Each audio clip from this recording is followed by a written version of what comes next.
Nah, dulu Batam kan punya Perdaduk nih, mengatur migrasi penduduk atau mempersulit orang datang atau pindah ke Batam. Tapi sayangnya peraturan itu sudah dicabut. Apa yang terjadi? Kriminalitas yang sebelumnya tidak pernah terjadi pun bahkan bisa terjadi, bahkan pagar jembatan di Barelang sana juga bisa hilang tuh. Kali ini kita bakal ngobrolin topik yang lagi hangat dan dekat banget sama perkembangan kota Batam.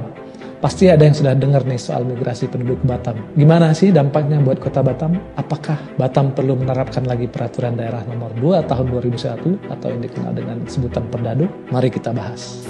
Jadi nih guys, Batam yang menjadi salah satu pusat ekonomi Indonesia memang terus berkembang pesat ya. Sejak tahun 80-an barangkali, dan di tahun 2023 jumlah pendatang yang masuk mencapai lebih dari 81.000 jiwa. Dan total penduduk saat ini mungkin kalau kita nggak salah ya 1,2 juta orang. Bukan angka yang sedikit untuk kota yang cukup kecil ini. Tantangannya tentu ada, selain keterbatasan lingkungan atau keterbatasan lahan dan lingkungan yang menjadi semakin terancam, dan kota yang awalnya dirancang untuk kawasan industri kini menghadapi lonjakan penduduk yang luar biasa. Oke, selain itu tata ruang kota mulai terganggu nih. Banyak rumah liar yang muncul di area yang seharusnya ruang hijau atau industri.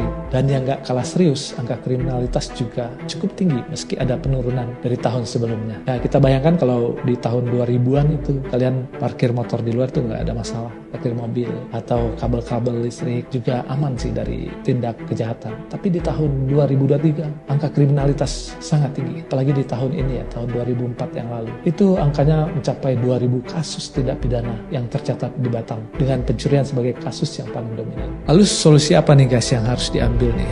Nah, dulu Batam kan punya Perdaduk nih, mengatur migrasi penduduk atau mempersulit orang datang atau pindah ke Batam. Tapi sayangnya peraturan itu sudah dicabut. Kalau dahulu orang masuk itu harus ada penjamin, harus memiliki KTP Batam, dan harus mengisi dokumen surat pindah, sehingga orang juga berpikir 2 kali untuk Batam. Tapi kenyataannya sekarang orang pindah hanya butuh surat keterangan pindah, bahkan itu juga tidak lagi menjadi syarat utama. Siapa saja bisa datang ke Batam. Apa yang terjadi? Tentunya tingkat kriminalitas tadi yang kita bilang tadi cukup tinggi menjadi hal yang sangat biasa. Bahkan kriminalitas yang sebelumnya tidak pernah terjadi pun bahkan bisa terjadi, bahkan pagar jembatan di Barelang sana juga bisa hilang tuh. Banyak dari kalian semua juga nganggap nih, karena banyaknya orang yang datang setiap minggu bahkan setiap hari ke Batam. Tapi untuk menghidupkan kembali Perdaduk itu tentu sangat sulit ya.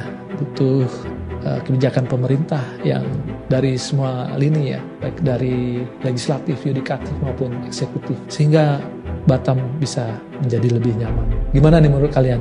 Apakah kita perlu lagi menerapkan Perdaduk ini, atau biasakan diri dengan tindak kriminal dan terus waspada dengan apa yang terjadi saat ini di Batam? Mungkin kalian bisa komentar ya, atau kita diskusi nih. Saya rasa cukup itu untuk kali ini. Sampai ketemu lagi di topik selanjutnya.